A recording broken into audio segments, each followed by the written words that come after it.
Saivon, let's change some lives today, just like you said. I was scrolling the LinkedIn feed. I noticed you on there. You broke into tech. I want to talk about your experience so that anyone out there that's listening that also wants to break into tech, no matter their background, no matter their experience, no matter having no connections, they can do it too. Let's tell your story. So, when did you decide you wanted to get into tech sales and how did you do it? Yeah, so this is like my second time breaking into tech sales. The first time was like an accident. I didn't even mean to like go into sales. I was just trying to be a software engineer.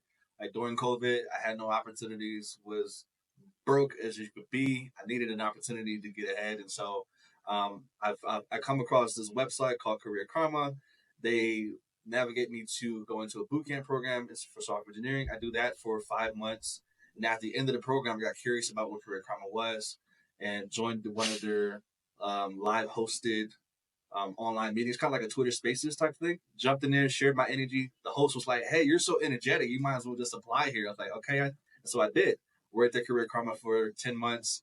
But I did that because I was passionate about speaking, helping people, encouraging people. That's what's natural to me. Even through the software engineering bootcamp program, the software engineering part was hard. Software is hard. It was very technical. You got to be very logical. But what I was good at was communicating with my peers, just kind of helping them manage their mindset, their mentality as they're going through these hard issues. I don't have answers for you, but I can remind you, hey, take a breath, break down the large problem to a small problem. I could do that. I can talk, right? And so I got into that at Career Karma. And this recent one, this recent re-entry into tech sales was intentional. I was having a conversation with my dad one day, and at the end of the conversation, he was like, what do you like to do? What do you want to do?" Like, I was like, "Well, I like to learn things and share things with people." And what I realized is that what that is communication. Like the art of getting something from your mind into someone else's mind is communication. And then I started looking at my career, my previous experience. I worked at Career Karma, which is a sales role, and I went to work with Galvanize, which is another ed tech company trying to help people learn software through there. And I was like, well, if I go back into sales with intention, good get good at sales, I'll also get good at communicating, and I also make a lot of money as well. So that's what brought me on the journey to go to CourseCareers, do the course, get better at sales, finally entered back into sales with a framework of understanding, okay, this is how the sales world works. And now here I am working at another startup, practicing everything I've learned, which is exactly what I wanted to do.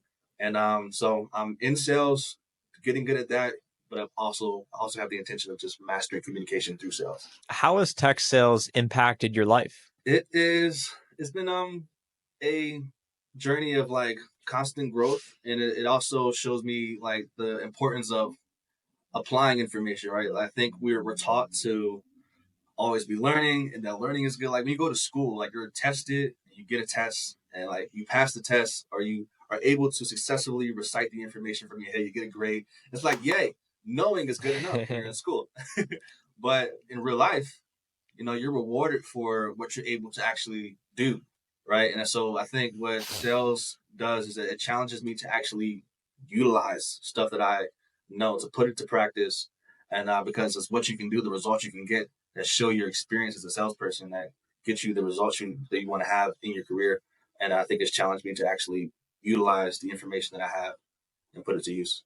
Talk about your experience breaking into tech sales. How many companies did you have to apply to? Yeah. How did your interview process go? Just talk a bit more about that. Yeah. So for this current job, it's a very young startup. Our entire team is 9 people. My CEO works right next door to me, which is, I guess, kind of common when you're at a really early stage startup. But through this interview process, I had a lot of companies that I felt confident about. I remember I had one interview with like a POS system software or device, and I was super confident about it. I gave them my all.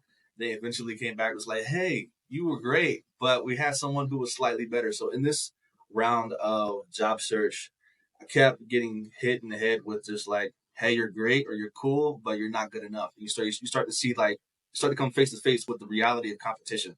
Like you are competing with Mm. other people for the same opportunity, and at the end of the day, it's about who's most experienced, who can present themselves well. So I was presenting myself well in those interviews, I believe. Maybe I could have did better, but I was also just being beat by experience. And so with this one, this job, it actually came to me through LinkedIn. A recruiter reached out to me like, "Hey, I got this opportunity to start, but looking for people. I think you'd be a good fit." And I was also just kind of like tired. Like I got this job at the airport. It was also a sales job. It was easy. I was like, I'm kind of chilling right now, but they reached out to me, and I was like, I'm gonna say yes anyway. Even though I'm like, I don't even know if I want to do this. I'm gonna say yes anyway. Find out about the opportunity. I did my first interview with the CEO directly. Very charismatic individual. We had a good connection. The second interview was with my current sales manager, and after that interview, Trent, I felt like I failed that interview. I felt like it was a complete flop. I was like, there's no way they're calling me back.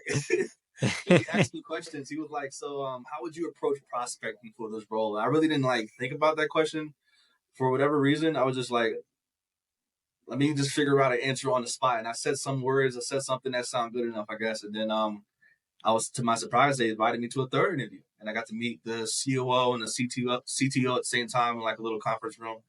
And after that interview, same thing. I was like, well, this is a great, because this was in person, right? So this was like, in my mind, I was like, well, we had a great field trip downtown. Yay. But they're not going to hire me. And so, yeah, it's just like a lot of like, I'm not sure if this is going to be a good fit or not good fit, but I'm not sure if they're going to call me back if I did good enough for the interview. But they gave me a chance, and now here I am. So That's amazing. When you don't know how it went, and then all of a sudden it goes well. And I like the point you made around competition, because that's a yeah, harsh reality of not only getting the job, but succeeding in the job is there are other people that are also competing for the exact same thing you want. And just because you want it doesn't mean you're going to get it. The question yeah. is, how do you be better than other people? How does your life look at a startup? Like, what is the day to day like? Because I'm sure a lot of people are questioning, all right, startup, middle sized Yeah, company, big company. So talk a yeah. bit about that. Yeah, so I think the difference between working at a big company and a small company is that you matter more for sure. Like when you're in a big company, you are easier to replace you. Like the company's name is out there; they can go hire anybody whenever they want to. When you're at a startup, like your contribution is more impactful because like it's me. I was the first SDR on the entire team. Like, that's how small this startup is, right? It's me. I have a partner they hired like 2 weeks after me, and then my sales manager who kind of like led the charge a few months before us. But it's scrappy at some points, like you come in, you plug your computer in, and the screens don't work. You gotta like figure out how to get the configuration to like uh display your laptop on the screens. Or I had one of my coworkers who worked before me, he's in our engineering team. He told me on his first day he had to build his desk, right? Like so you don't you don't come into a startup expecting everything to be set up.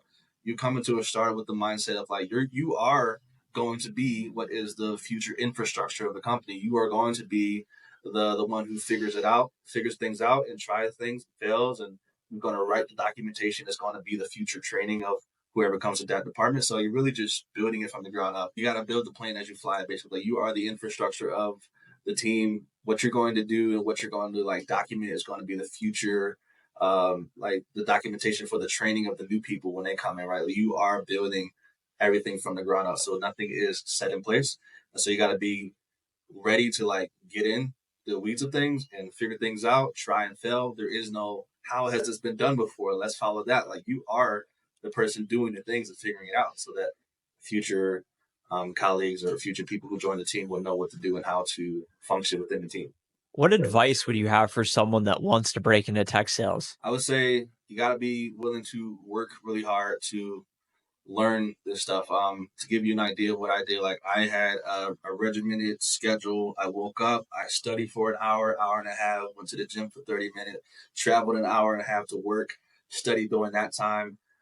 Then was focused at work for the full 8 hours. Then I would like search for jobs on the way home because I use public transportation. It takes about an hour and a half, 2 hours to get home. So my day was fully stacked. So like over an entire week, I was probably putting like 80 hours in because I was working on the weekends as well. So you got to be willing to like get the information in your head. You're always going to be learning, you're always going to be growing.